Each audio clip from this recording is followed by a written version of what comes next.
94.4 Spice FM. 7 minutes after 8 o'clock into the third hour of Kenya's biggest conversation this morning. And if you're just tuning in, having conversations that affect us in society, communities, families, government, and in the nation at large, in the region and around the world that are necessary to have. And that's what we do here every morning. And as we continue in that same spirit, a vital conversation that we'll be having this morning in terms of when you're stuck in the ruts financially, how you get out of it. Very important for us to have, because this year has started with many, many stories along those lines. But we'll get into details of that in just a little bit. 1 million people, 1 million every year enter into the job market. Not all of those 1 million people have the skills that they need to actually practice, start a business, or to join a job. So what happens to them? Usually they just get lost along the way. But the KCB Foundation has seen this gap, and under the 2G Ajiri program is making sure that those who would ordinarily get lost along the way do not. So they enter into a 6-month training program. They join one of the TVETs, one of the institutions of higher learning around the country. For 6 months, they get the skills that they need in masonry, in beauty and design, in automotive engineering, in the culinary arts, in facets of journalism, across board. Whatever it is that you need, they get those requisite skills, and then they're let off into the job market again. They have the opportunity to learn, and from that they have the opportunity to grow. Whether it is starting a job or whether it is starting a business, the 2G Ajiri program has made the necessary links for youth between the ages of 18 and 35 to ensure that they have a chance that sometimes life just doesn't give them. And 155,000 young people so far have been affected by this program in a good way. And more can be taken. Get to know more about this program and how you can get in touch on KCB, the www KCB group /foundation. All right. And even when you think about that, when you moved on later on and you want to be able to buy a house, CT is dropping those nuggets of diamonds. Well, buying a house, if you don't have the money to pay cash up front, requires you going to a financial institution to see how best they can help you in this process. Now, Diamond Trust Bank is saying, please come. We have something that you might find interesting and something that may actually provide or prove itself to be a solution to your problem. Mm-hmm. You want to buy a house. Mm-hmm. You want to own a property. Well, look, the mortgage comes with the following features. One, a single digit interest, 9%. Mm-hmm. That's for 10 years, 9.75 for 25 years.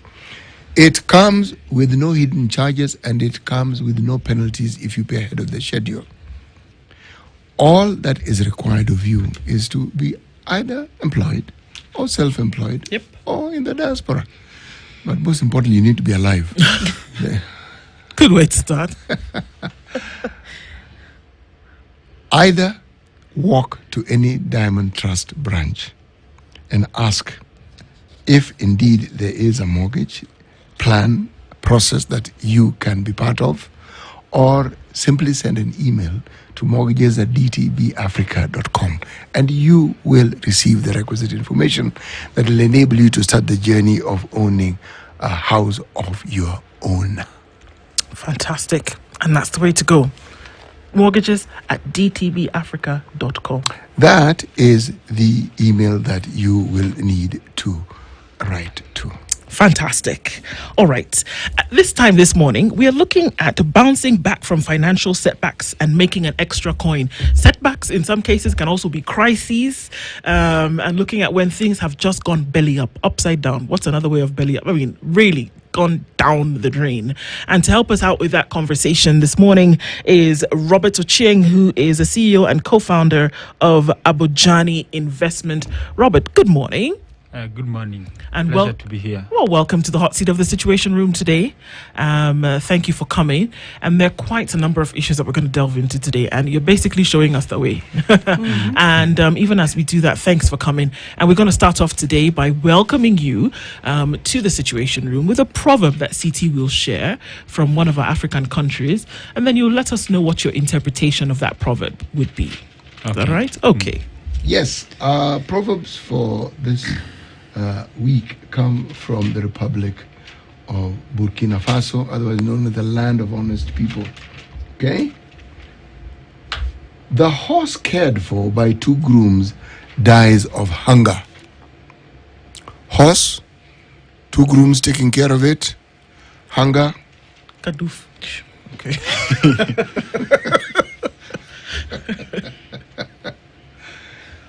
It's a proverb. What do you think it means? I think what it means is that there needs to be concentration or accountability. Without that, then you might be thinking that everyone is thinking about you, but no one is really thinking about you. Yeah. So you have to have a system that says that today is Robert who is going to be in charge, and tomorrow someone else. But if both are in charge, then there's no one who is really in charge. So you'll sleep hungry. Excellent. Wow. I love it. Yeah. Actually, really excellent. We all spend our time doing something, and the thing that will keep you going essentially has not been taken care of. Okay. Well, Robert, this year started, and even going last year, the years before, people have started to really cry and not just complain, but to really break down on how things have gone financially. And usually you can tell the measure of a man or a woman by what they're able to manage, purchase, sustain. But so many things happening at the same time: loss of economic value, debt, crises financially. There seems to be a very, very tough situation going on for a lot of people today. Why so? Yeah, so if you look back, I think we can go back to 2019. So 2019, there's something positive that happened in Kenya towards the end in Q4.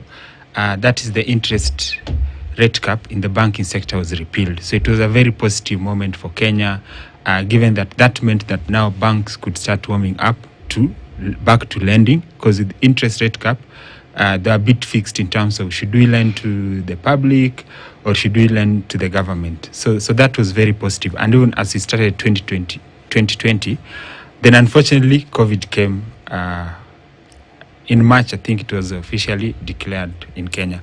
So since that time in Kenya, we've had a lot of issues.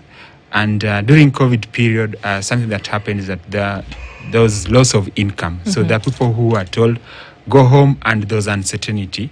So people call it liminal time. So liminal time is traditionally... Spell it, please.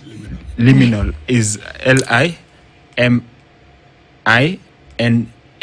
Like minimal, but with an L. Liminal. So what it means is that period whereby, like traditionally used to have initiation period. So that small moment where you are transitioning from a small boy to a man. So you are lost in between, right? Right. So yesterday you are a small boy, tomorrow you are a man. Small boy, me I thought it was a big boy. Yeah. So anyway, so that period of, let's say, from being a boy to a man or a girl to a woman. So there's usually a bit of confusion. So that is what happened during COVID. So you've been told that all restaurants are closed. You've gone home. And people didn't know what to do. And if you look at it, that's where we were doing crazy things. People are going to the supermarket buying tissue paper. But if you ask, why are you buying that and not something else? No one can tell you why they are doing that. So there's a bit of uncertainty and confusion. I was working in the banking sector back then. I was head of IT in a bank.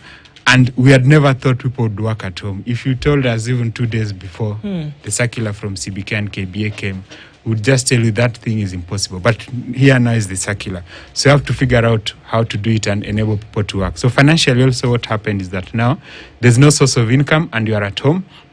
So what happened with money is that your needs will always be there, but income is not guaranteed. So that's where people found themselves. So you find that you still have bills to pay, and you still have things like utility bills, stuff like that. And so that was one angle for the people who are professional, employed entrepreneurs, etc.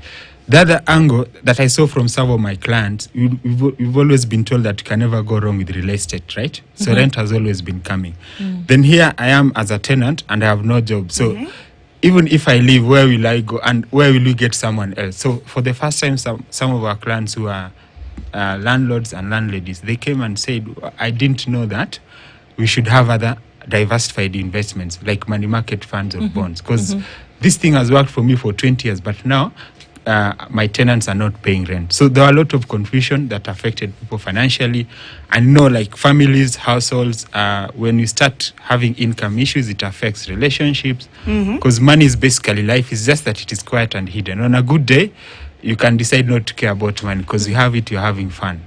But then when it is not there is when you start getting its true meaning. Yeah, so that happened.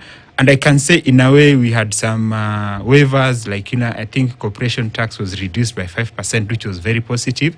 And then income tax for the employed or salaried people, it was reduced by about 5%. So you had slightly more income. Then oil prices globally were low. And there was food. Yeah, So now coming back from that phase again now, the Russia-Ukraine crisis came into being, and that one was the worst.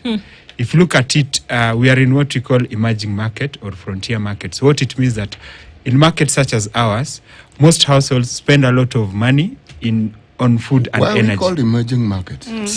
So emerging market, if you look at it economically, we've still not solved some of the basic problems such as food securities. We are not energy dependent, and there's a high correlation between countries that have food security and energy dependence and development. Right. So when you have those two problems, it means if you have 100 Kenyan shillings, you are going to think about food first and energy. So when these things have been affected Or by debt.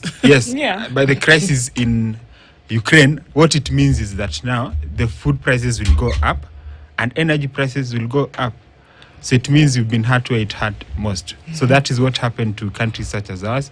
And with the fuel prices going up and food prices going up, and we are also importers. We import a lot of food. Yeah, it's one of the top 5 things that we import, and energy. So when the prices go up, it means that the Kenya shillings also depreciates. Robert, are we saying that the things you described, I like the way you're describing it because it's true, but even developed countries had those problems. So Economies are not emerging. In fact, theirs in some cases were even worse than ours. First world countries. Yes. Yeah. But what happened in there is that for us, most of our income we spend on food and energy, and income is little as well. You get it? If you look at employment, it is a serious thing. It's a do or die in the US. That's why they share the statistics on a monthly basis. But here in Kenya, very few people are employed formally. And informally, it can be an opinion. You can say today there are 15 million, 17 million, but no one can confirm. But formally, that number has never gone up, which is the true reflection of what it is true. Yeah. The point I was making is that if I look at the time of COVID, the people who were in the so-called first world, somehow this thing hit them worse than it hit us. Because if you say correctly, the moment you talk about a middle class, it means you have many people in that bracket who are employed. Okay? Yeah. But if businesses weren't being run, people who are working from home, the regular day-to-day transactions sort of like reduced before they stabilized. It means people who are more dependent on that were probably more affected. Why I say this is, in a setting like the one we have here, we all live in the city. Yeah. But there are very many people who live in the city who don't depend on their daily food on a daily basis from the local market. Food comes from the rural areas in one form or the other. I'm simply saying that we have an informal way of doing things that perhaps isn't documented well enough, but it's probably what explains how it is that despite the predictions that this economy is going to go completely belly up, it seems to survive because of what once upon a time those Bretton Woods institutions called the hidden economy. Okay? The way in which we informally do things. As I said, it's not documented formally, so it's difficult to report on. What you say is actually true. But I'm simply saying that even the developed countries were equally hard hit.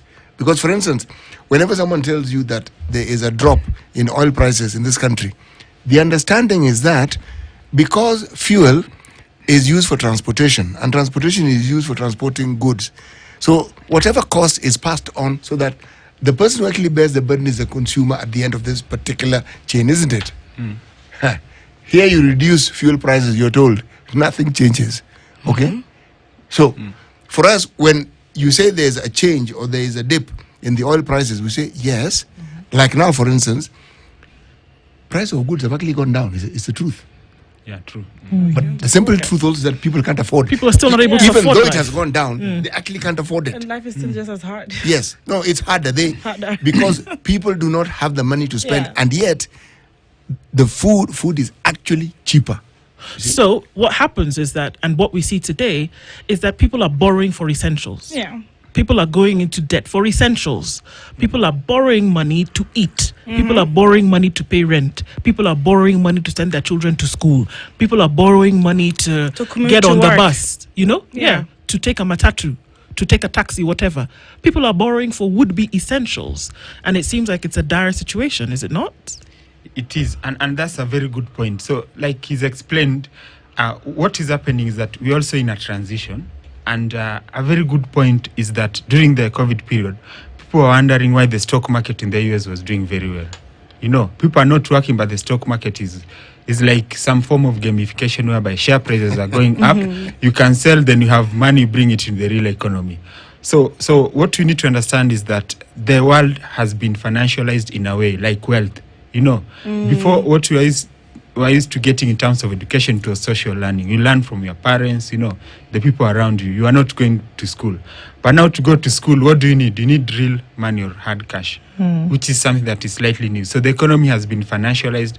So that is why everything has become a matter of money. Before that, you could stay a whole day without money. You could go to the farm, right? And you eat and you live a good life. But now you'll need energy. You need to pay Kenya Power, electricity, school fees. So you need money. So that's why the idea of money is a big deal now. And before we would be able to survive without it. So we are some of the last economies to get this idea in a big way on how money is driving everything. Things like the stock market. Share prices can go up. Someone sells, they come back and buy a house. So that financialization of the economy is something that we really need to tap into. And that's why financial education and awareness is a big thing. Because, for example, I can say I have 1,000 acres of land, but to be admitted to Nairobi Hospital or Aga Khan, you need money. So that's where I have a piece of land worth 1 million Kenya shillings, and I might be so desperate to the extent that I can sell it at 500,000. So in fact, I'm becoming poorer, and the person with liquid cash is becoming richer. So that is why we really need to tap into how the world is moving. But I am a bit skeptical about the financialization that you speak of, because we have never had a stock market crash in this country. So we have no idea what it feels like. The moment you have what you're calling, is it the financialization of an economy? Yeah. The good thing is that, yes, you are in a position to do a great deal with what you have simply because of the fluid nature of the assets that you have. True. But again, when you have an economy such as the one that we like quoting, the Americas, or America specifically, USA, where the financial services make very many things possible. The ease with which you can get the mortgage I was talking about a few minutes ago. But they also had a very serious housing crisis. I'm saying this because these systems, good as they are, they can be subject to a great deal of manipulation.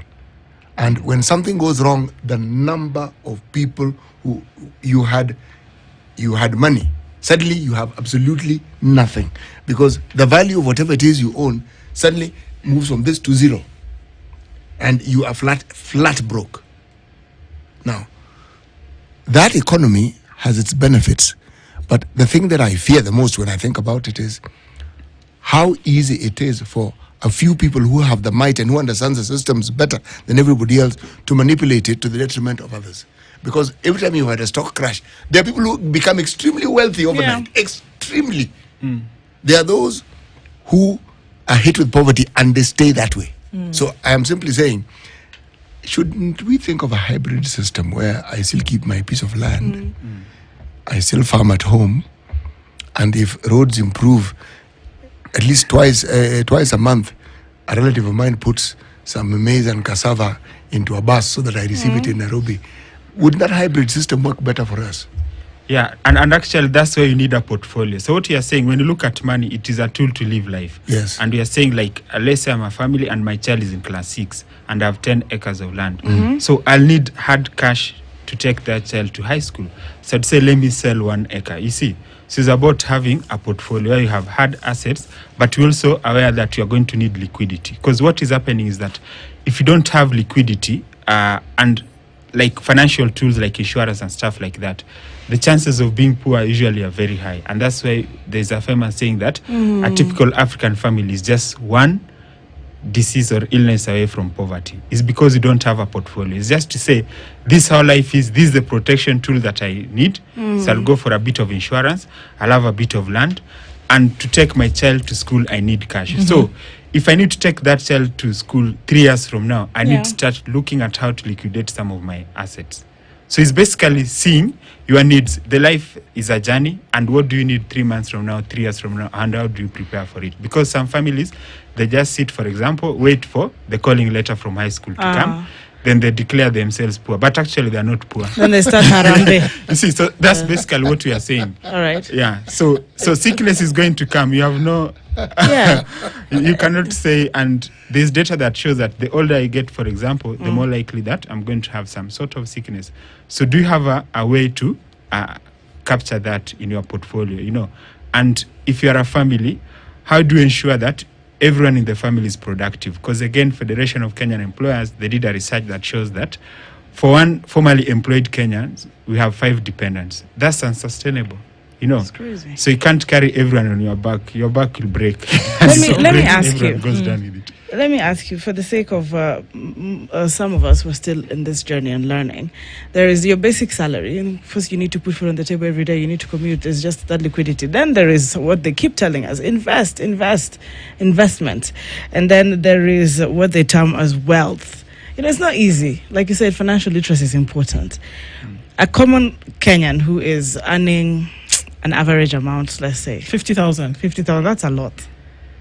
Some are just earning what, 7,000, 8,000. Let's talk about a house manager. Okay, let's go with the minimum wage in Kenya, which is supposed to be 15,000. 15,000. Let's go the minimum wage that people are paid. No, not what is in the books. Okay, which is What are people paid? What are the watchmen paid?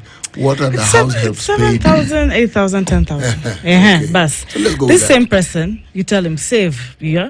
Same person saying you need liquidity. He has to make investments as well, all right, for the future. And I just don't know how that balance works. You could also tell us more about investment. How to just make an extra coin, but also live a normal life with your 5 children, for example. Yeah, yeah. So what we do as a Bojan is we deal with individual clients, and we've dealt with many thousands of them. And I can tell you there are great stories even in Kibera, because I remember we once did a session there. Then 4 years down the line, one of the participants, some lady who is a business person, told me that they had 70,000 in a gold savings account with a bank from the session that we did. So usually it goes with the mindset. But what I know and I've seen from experience is that you'll be in different seasons in life, and you have to respect the season that you are in. And that's why you hear these famous stories of someone was an intern, you know, they rose, they became the CEO. So the problem sometimes is that we have conflict with the season that we are in. You know, when you're just getting started, you'll be struggling. Because I remember like there's a time I'd done a website for some company, and I knew that day I was going to be paid. It was in an industrial area, you know. When I went, there are some changes, and they said, just go back and make this small change. So in short, I left without the check, you know. And I had to walk from industrial area to the CBD. And an uncle of mine gave me 200 and I went back to school. So you see, that's the stage that I was in. So that one is called, you are a spectator. So you're just seeing other people with cars, with money, and you don't have. So you have to humble yourself and live in that situation. And later on you'll move, you are at least able to afford a bed seat of 7K. You see, a few years you're able to afford a one bedroom, which is 15K, 30. So that is how it works. But if you want to get ahead of yourself, is when you'll find now you are in financial distress. Because what is happening again with technology, we have what is known as availability bias. So it is very easy to get loans, but the thing is, can you afford them? Yes. Yeah, there are actually several apps. Okay. You see, can you afford them? So that availability bias means that now our generation will struggle with saving and investing. Because the generation just before us, where they beat us, is that they're able to just put that 2,000 Kenya shillings per month aside. At the end of the year, they have 24,000, you know. At the end of year 2, they have 4850. There are very minimal distractions. Yeah. Okay. Yeah. Let's take a break and we're going to come back, because the truth of the matter is, just based on what Doris has said, is that, you have people earning a certain amount, but then there's so much more that you can't afford. Yeah, food is cheaper, but life is still very expensive.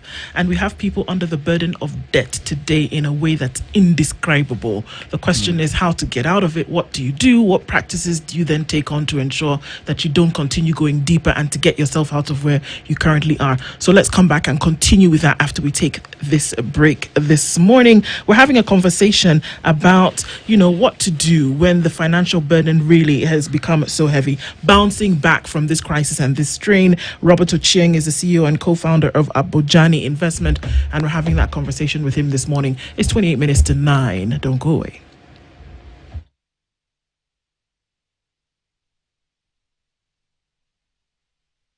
This is the Situation Room. With Oppo Reno 13 Series AI live photo capability, capture life as it happens with stunning clarity and seamless motion. Every frame a masterpiece. Oppo Reno 13 live photo maridadi, video kali na ni 4K maji, IP69 certified, hii ndio latest design, piga picha ya edit kusaidia kurefine. Take a shot and shine, take a shot and shine. Niwe wangu kama pacha, niwe wangu nimepata, niwe ananipara, niwe wangu kama pacha, niwe wangu nimepata, niwe wewe. Dial star 811 star 916 hash to get Niwe by Mr. Dawa.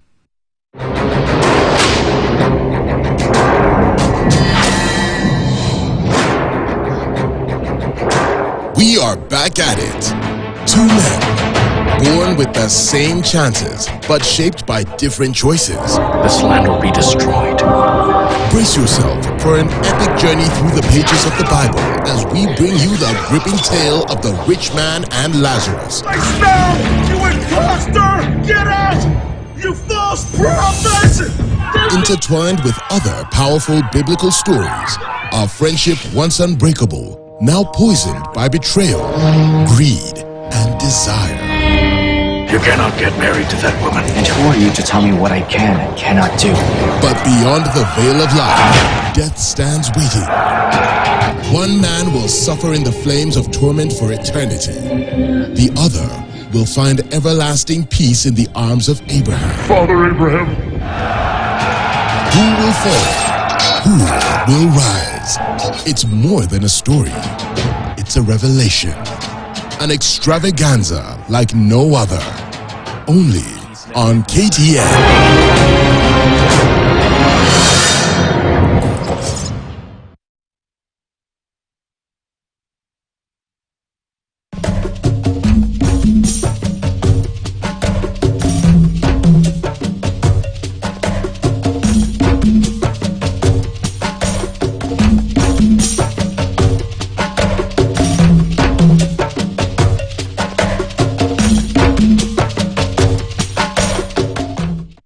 The debtors are knocking at the door, and you make up all stories as to why you're not able to pay. How do you get out of some of these things? Yeah, so first thing about financial markets and what I learned is all about relationships. And that's why it's always important to have good relationships with financial services companies. So that's how money works. So it's important that if you're in a debt distress, reach out to the financial services companies. And one of the things that you can do, the shortest one, is to ask them to lengthen the repayment period. So for example, if you are paying 3,000 Kenya shillings, if it is lengthened and it is reduced to 2,000 or 1,000, you are likely to be able to pay back the loans, rather than if you continue paying 3,000 and in debt distress. Some of the other ways, you can consolidate the debts. So let's have 3 different mobile apps. You can consolidate them into one by taking one big loan, and then now you pay off these other smaller ones. So those are some of the strategies that you can use. But talking to them really helps. So it's called loan restructuring, which I think happened during COVID, and it helped so many businesses and individuals. I think usually the stigma or fear But what I've seen, especially the formal financial services companies, they can actually listen to you, and then sometimes you can get waivers. The two of you can find a way to pay back the loan. And that's why it is important to go for regulated companies whenever you need a loan and look at the options that is available. So you might have circle loans, for example, slight loans, but also you might find that in a bank you have very good relationships with your branch managers and they can listen to you. So the other things that you can do in terms of self-development budget or one, so things like leisure, entertainment. So if you can cut them down, like if you normally go out 4 times in a month, you can reduce to 2 times in a month. So if you do that in 3 or 6 months, you might find that you have slightly more and you're able to knock off the loan. So like I said, is look at the situation that you are in. So the conflict that you have these days, that people sometimes forget to respect the seasons that they are in. Yeah, so you cannot live as if it is your best days in life, but financially you are not there yet. So just cool down, just tell friends you're not available this weekend, tell the chama that I'm taking a break for 6 weeks or 6 months, Look at your own situation and don't let anyone put you under pressure. Robert, yes. How does one know they're in financial distress? So if you're in financial distress, first of all, if you are always worried about money and it's causing you a lot of stress. My goodness. But we're always worrying about money. There isn't a day. Yes, that's the first thing, in my opinion, that you need to work on. Like, for example, personally, I'm an entrepreneur.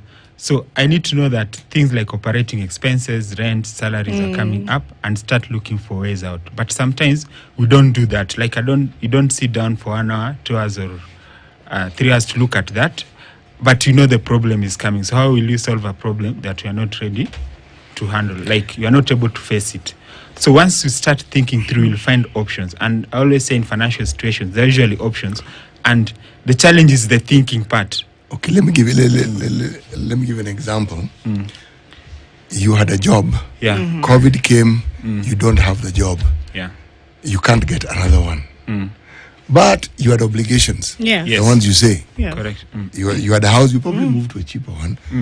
There's nothing like a cheaper loan. The loan that you had is still the loan. And the institution still wants their money. You've gone for restructuring, but remember, you don't have a job. Yeah. Okay? And the work you get is piecemeal. So you are essentially, you are working so that you can eat and live. Okay? You've probably taken your children, your family home to a rural area, those who have plots in the rural home. And so you are back to where you started before, sharing a room with a friend. Okay? Now, the obligations are constant.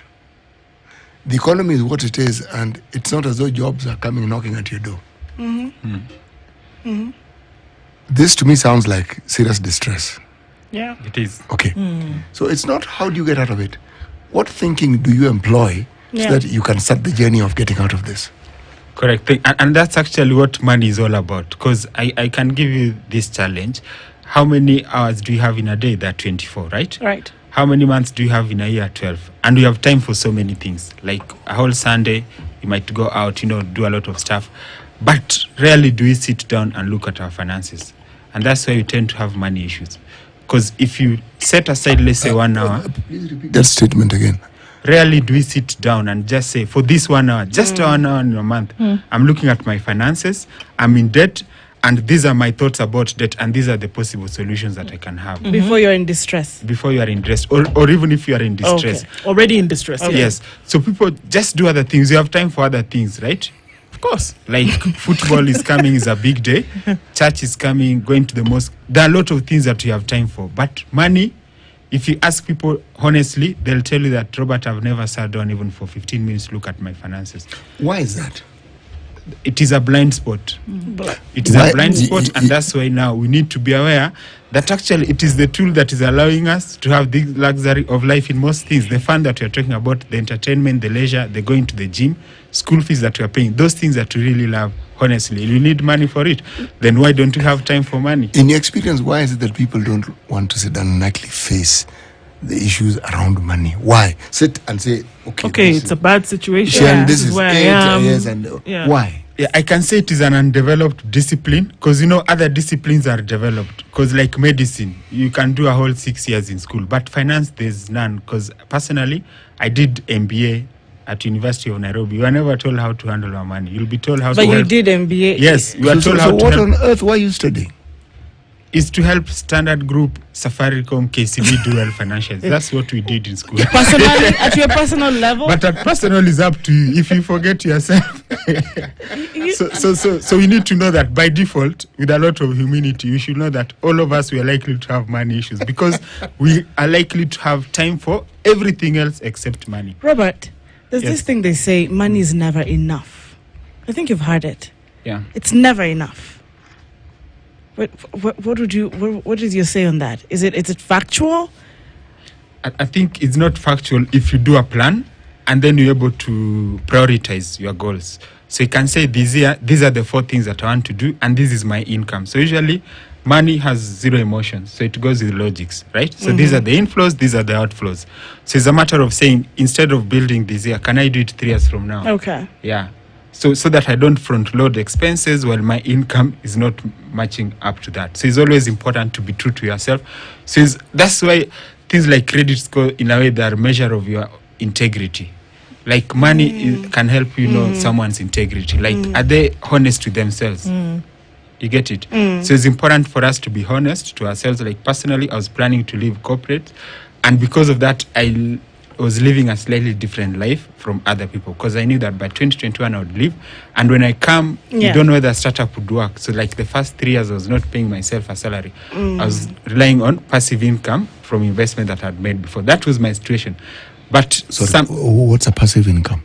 So passive income is money that works on your behalf. So When you're maybe you have sleeping. some money in money market funds. There's such money bonds.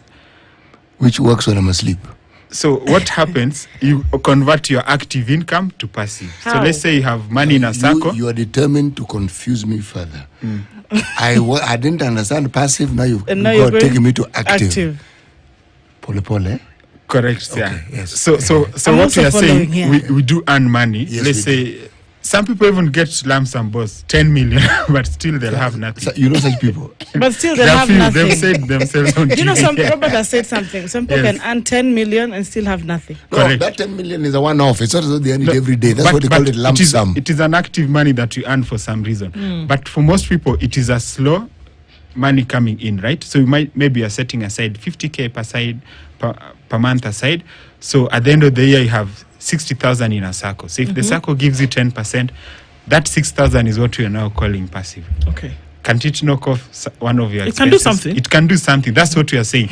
So once you've learned it, you know, money is a practical game. There are no theories about it. If you do 5K per month, at the end of the day, you have 60. Robert, what were you studying in MBA? Was there no theories? So it is theory, but you have to convert it to practice because Yes. the doing now teaches you that if you put 50 per month, by the end of the year, it is a true story, you'll have 60. Algebra. So you know the problem, these days we have too much wisdom and little knowledge. People are wise, but they have inertia. But Robert, You know- the problem is, Yes. when you look at that passive income, the thing about those that is that it takes time. When somebody is in debt and you have the person calling you or whomever calling you, where is it? And you said, okay, I'll pay tomorrow. And then tomorrow comes and whatever you had thought would land from heaven has not come, right? And you're saying, this person is about to call me. My God, I told them 11 o'clock and it hasn't come in. That pressure is real. You don't have time for the passive income of how much did you people say it is that's coming in passively while you sleep? Some 60K. You don't have the leisure of that. You have pressure at that moment to get something sorted at that time. And now how do people navigate that process? Yeah, great. So I think one of the issues that we have, and we have to be honest as Africans, we need to go back to ourselves and realize that there was a setup that was working for us socially. You know, so like one thing that we've seen these days, there are a lot of litigations. We don't know how to have conversations. So the first thing is to run to the courts. You know, the first thing is to say on your sister or brother to your mom, or we don't know how to sit down and have honest conversations. So I usually say one of the highest forms of wealth is what we call social capital. Like personally, I value relationships, you know, and relationships, they are diverse. They're with your friends, you know, they're financial services partners, they're with business partners. So you really need to get good at having quality relationships, because those are the kind of things that can give you soft landing. Like, for example, the family setup is supposed to support you when you are in financial distress, depending on the structure. But it depends on what you are doing during the good days. So we cannot say that we come from nowhere. We are being told we are in the globe. There's no globe. We come from a certain household, you know. You come from a certain community, you have certain friends, you know. And let me tell you something that I've been telling young people. There are three people. There's friends, there's friendly, then there are buddies. So buddies are those things that they're fun to hang around, and you might end up spending a lot of time with them. But they'll never give you ideas on how to get out of debt, how to grow your business, how to grow your careers, you know. Then they are friendly. These are people that just need to be cordial with. Then friends and the people who can actually support you when you need the job, when you are in financial distress. So I feel like sometimes we are just in there, you know, with people around us, and you don't know who can help you actually. And that's why you end up calling the wrong people scams. People are saying friends are scams. They're not your friends. You didn't know who are. So you need to know who your friends are. Like, personally, I can tell you, there's a time I needed to change jobs. I called 10 people, and within 3 weeks, I started being called for interviews. Those are friends. And I've been telling so many people, please ensure you have quality. I have so many people who tell me about opportunities, you know, business opportunities, career opportunities, things that they think would help me. So if you look at money, I would say it's a byproduct of what you know and who you know. Robert, someone would think of instantly, I need a loan to pay off whoever I owe because of the pressure. There's this thing that's happening called Shylocks. I don't know. Who are these Shylocks? Is it a good idea? Because it's something you talked about. You might have an access to loan, but can you afford it? Maybe it's getting into even deeper distress. But even first, these Shylocks are here. A lot of people run to Shylocks, but where are they? Who are they? Are they safe? Yeah, so you see, what happens, the lack of financial awareness, is that you just tend to do what you think. Instead of looking at options, then you choose the best for you. Like, even if you want a loan, to be honest, let's say it is a good day. Let's forget about financial distress. I want a loan now. Yeah. There are options, actually. We have banks, we have circles, and the Shylocks. So some people won't have time to even look at the various options and choose what is best for them. So that's the problem, lack of financial awareness. They'll just go to what is available, and that is probably might be the worst option. It's like when you want to own a home, there can be 3 or 4 options, but what do people tend to go? They go with emotions. So that's why you need to look at finance just like any other discipline. When you want to drive from here to town, people check the apps and see which road has got less traffic. Yes. On other things, like if you want to move estates, you check, do they have schools there? We are very careful with other things except money. You see, that's where now there are a lot of struggles are coming with money. Because money, we tend to take it a bit careless. We are just emotional. We run to the app, then you find yourself in problem. Then you start thinking, why didn't I think before? You see? So Robert, So So you need to be more discerning. I'm not saying they're safe. I'm saying Okay. look at options. I really want to hear No, this. you see what Shylock happens? thing. The wrong options will tend to be the ones that are closest to you. So they're the ones who will do the marketing. They'll tend to be where you are, where you hang around. They've figured out, people know that this is where they hang out, so they'll be there. KCB or Kikwiti might not be there, but the Shylock will be there with you. So where will you go? The person who is closest to you. But if you look at financial education or awareness, you need to be very discerning. Look at 3 or 4 options, then look at your situation and say, this is what works best for me. And obviously, we can agree that it's not the loan with the highest interest rate. Okay. Yeah. So essentially what I hear you to be saying is that there's a direct correlation between, yes, fundamental discipline and the management of money. Correct. And take it seriously, because people take things seriously. Let me tell you, that people, when they want to post their videos on Instagram or TikTok, the kind of seriousness that they put there, the filters, you know. You see, if they're a football fan or Arsenal or Man U, the kind of serious, they will know even the troubles that the coach is having at home. They know way too much. So I'm just saying, if money is that important to you, give it that seriousness. Honestly, you are smart. And if there are 3 or 4 options, and you look at it, that you will look for the best option. It is a blind spot that already you can go to school up to PhD level without learning about money. So you'll have the money coming home. You are very hard, the PhD professor so and so, but money will give you character development. Because Yeah, you only know your medicine or engineering. You've never taken even 10 minutes to read a book on money. You've never looked at shows on money. You never looked at CBK website and see even the regulated players. Right. Yeah, so someone will approach you and they tell you they can give you returns of 30%. And since money has got a lot of emotions, you get excited and you get into it. And the good thing is that since we are smart now, when you go to Google and start researching, you realize how wrong you are. But why don't we? And I think it was just in connection to one of the questions that CT asked earlier. Why don't we give it as much importance as, because we think that it's very important when you get into a spot of trouble, right? Yeah. But then why don't we just give it that attention that it requires? What have you seen in terms of patterns that stops folks from doing that? Yes, I think the pattern is the blind spot is that if it is a life skill, and life skills, traditionally you used to have ways of imparting life skill to people, right? So even for boys, girls, we had those, but that we lost it along the way. So currently it's just what Robert thinks, and you move on until you get character development. So these days in life we are learning the other way around. You get character development is when you try to fix it. So I think we need to know that money is at the cornerstone of life, and give it time, and know that it works this way in terms of social capital, the relationship that you have. Before you earn any income, you need to know people, right? The HR that you're going to sit in front of, So you need to know, what do the HR want, If it is customers, what do they want? If it is business partners, what do they want? So the relationships are very key, And skills, you need to upgrade your skills. So like you're saying now, the world is changing, like during the previous generations, to be honest, they had a lot of fun. I don't think some of them... Previous is like me. You guys, did you tarmac like the way? No. If you had a degree. Not like the way. Yeah. We didn't tarmac at all. Correct, yeah. So I usually say, all. You had fun. Lots of it. Yes. And I tell Gen Z, they need to realize they're in a different generation, because that generation, they didn't even know what tarmacking is. I heard when they're in third year in campus, there are already companies coming around. Currently, you can graduate. Very true. And you find there are so many people who are jobless. So you really need to know the season and the generation that you are in. Before I finished my final exam, I knew where I was going to work. You see? Yeah. I had a letter. Correct. Yes, so what you're saying is absolutely correct. And you could change jobs. Yes. But how about my 7-year-old? My 6-year-old. I don't want them surprised, the next generation after maybe me. And I'm looking at the CBC fine. They're trying to make it more specific. But this financial literacy thing, that even when you did your MBA, did not actually impact as much as you've learned now. I want to save my 7-year-old. As a parent, I want to save my 6-year-old, 8-year-old before it actually hits them like it hit me. Yes, so what I've seen now, we are in what we call an ownership economy.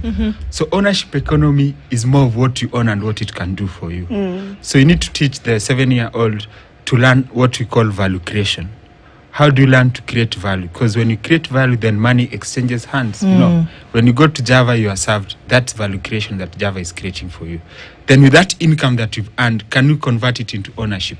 Can you put it in a circle? Can you put it in a money market so that later on it starts working for you? Because the thing is, the generation is a little bit different in terms of how we are working. The business cycles are shorter. I remember there's a time when you go to town, there are those shelves where you can leave your bag. You remember? Then everyone got into it. So you realize your business has collapsed in 3 months because there's everyone doing it. Yeah. So it's not like before you could do the same business for 20 years or the same job for 20 years. So we really need to be more thoughtful and realize these are totally different generations. There are so many opportunities, but there's an illusion in terms of how long you could take doing the same thing. But Robert, there's this little discussion that always creeps in when we're talking of money. Black tax. Always creeps in an African setting. Relatives near and far, extended and otherwise, and the need to support them. I personally like the idea of supporting my relatives and extended family. I think it's a good idea. And I often wonder where the term black tax came from. But how does it play into all this? Because when we talk about all these wonderful things we're saying, and somebody introduces that particular concept, then suddenly say, but if I've got this, how then do I manage this and balance it with this? Yes. So what I was saying, like, it goes to relationships. I think these days, people are not very keen on relationship. There are a lot of casual relationships, like you can be in social media and claim to have 2 million friends. and they're not really your friends. So what I usually say, you have to anchor your life and know who are your real friends. Like for me, I know some aunts and uncles of mine, like if they see me coming today, they'll be so happy. On a good day, they're always happy for you. Those are your people. But if you pick an aunt or uncle who always want only money from you, then think twice. Yeah. So being an aunt or uncle is not about money. So if you allow that, then you got a problem. If you allow correct. Because there's nowhere where it is written, even when you go back to 1900, that being your relative is to do with money. Actually, biblically, yeah, you are required to look after your kith and kin. Your kith and kin, yeah. It is written. No. Oh, okay. Look after. Doesn't mean financial. What he's saying is not that you don't give money. It can't be that your relationship is about money all the time. That's the point he's making. Correct. Actually, the people who issue success, they'll even ask you, like when I was in university, they'll ask you, what is the best meal that you usually like? You find that meal is only 200 and they send you. They send you for that not meal. A lot of money. So that you enjoy, because that is now what being a relative is. It's not waiting till you graduate, then now you start explaining yourself, you know, so and so. Or they hear you work in a bank, then now they call even 20 times, you know, and they know you are paid on 24th or 22nd. They tell you, Arsenal is playing tomorrow because they know you are an Arsenal fan. So if you allow that, then I say you don't have money skills, because one of the money skills that you need to have is to learn to say no. It's a money skill, and no is a complete sentence. Right. And there's no relative who will stop being a relative of yours because of money.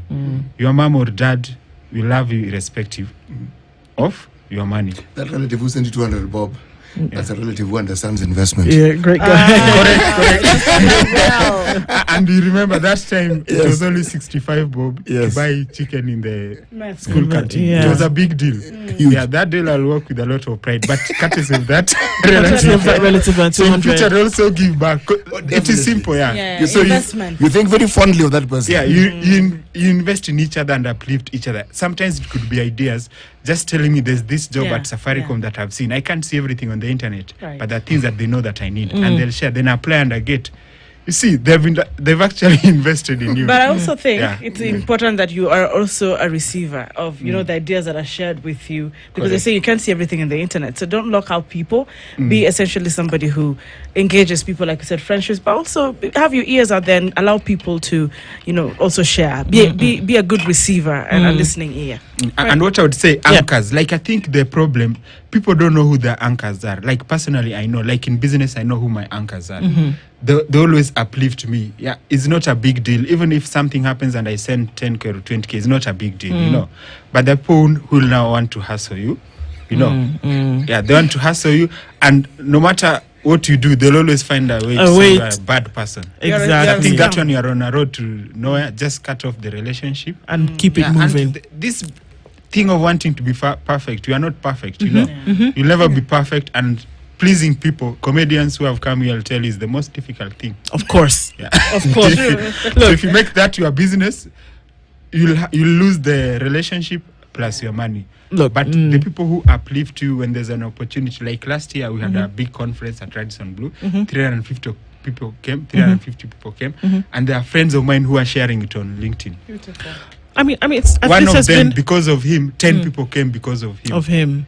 That's a friend, and they've never asked me for money. So who said friendship and relatives about money? Alone. It has been a breath of fresh air for sure, and just giving insights into some of these things, and always a very important conversation for us to have. The CEO of Ajanabi Investments is Robert Ochieng, and he's been with us this hour. Robert, thank you for joining us, and we look forward to more conversations like this soon. Asante Sana. Good morning. It's 9 a.m.